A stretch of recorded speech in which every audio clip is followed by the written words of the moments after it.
आज का बाइबल का वचन प्रवक्ता ग्रंथ अध्याय 35 वचन 12, 13, 14, 16, 17, 18। दूसरा वचन सन पौलुस का तिमोथी के नाम पत्र अध्याय 4 वचन 6, 7, 8, 16, 17, 18। और आज का 16 सुसमाचार सन लूकस के अनुसार अध्याय 18 वचन 9 से 14। प्रवक्ता ग्रंथ अध्याय 35 वचन 12, 13, 14, 16, 17, 18। प्रभु वह न्यायाधीश है जो पक्षपात नहीं करता, वह दरिद्र के साथ अन्याय नहीं करता और पददलित की पुकार सुनता है। वह विनय करने वाले अनाथ अथवा अपना दुखड़ा रोने वाले विधवा का तिरस्कार नहीं करता। जो सारे हृदय से प्रभु की सेवा करता है उसकी सुनवाई होती है और उसकी पुकार मेघों को चीर कर ईश्वर तक पहुंचती है। वह तब तक आग्रह करता रहता जब तक सर्वोच्च ईश्वर उस पर दया दृष्टि न करे और धर्मियों को न्याय न दिलाए। प्रभु देर नहीं करेगा, वह शीघ्र ही उनके पक्ष में निर्णय देगा। दूसरा वचन सन पौलुस का तिमोथी के नाम पत्र दूसरा पत्र अध्याय 4 वचन 6, 7, 8, 16, 17, 18। मैं प्रभु को अर्पित किया जा चुका हूँ, मेरे चले जाने का समय आ गया है। मैं अच्छी लड़ाई लड़ चुका हूँ, अपनी दौड़ पूरी कर चुका हूँ और पूर्ण रूप से ईमानदार रहा हूँ। अब मेरे लिए धार्मिकता का वो मुकुट तैयार है जिससे न्याय विचारपति प्रभु मुझे उस दिन प्रदान करेंगे।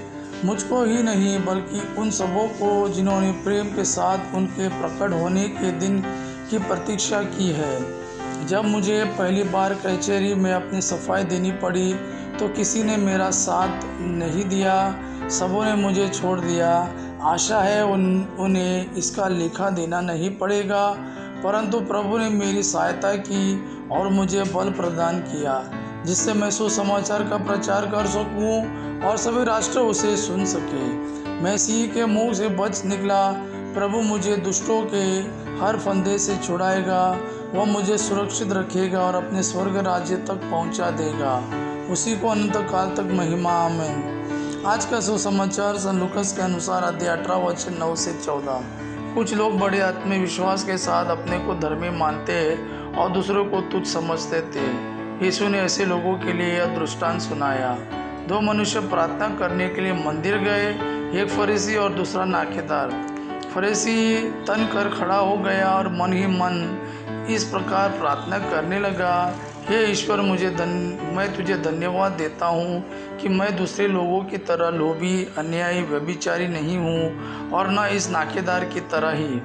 मैं सप्ताह में 2 बार उपवास करता हूँ और अपनी सारी आय का दशमांश चुका देता हूँ। नाकेदार कुछ दूरी पर खड़ा रहा, उसे स्वर्ग की ओर आंखें उठाने तक का साहस नहीं हो रहा था। वह अपनी छाती पीट पीट कर यह कह रहा था, हे ईश्वर, मुझ पापी पर दया कर।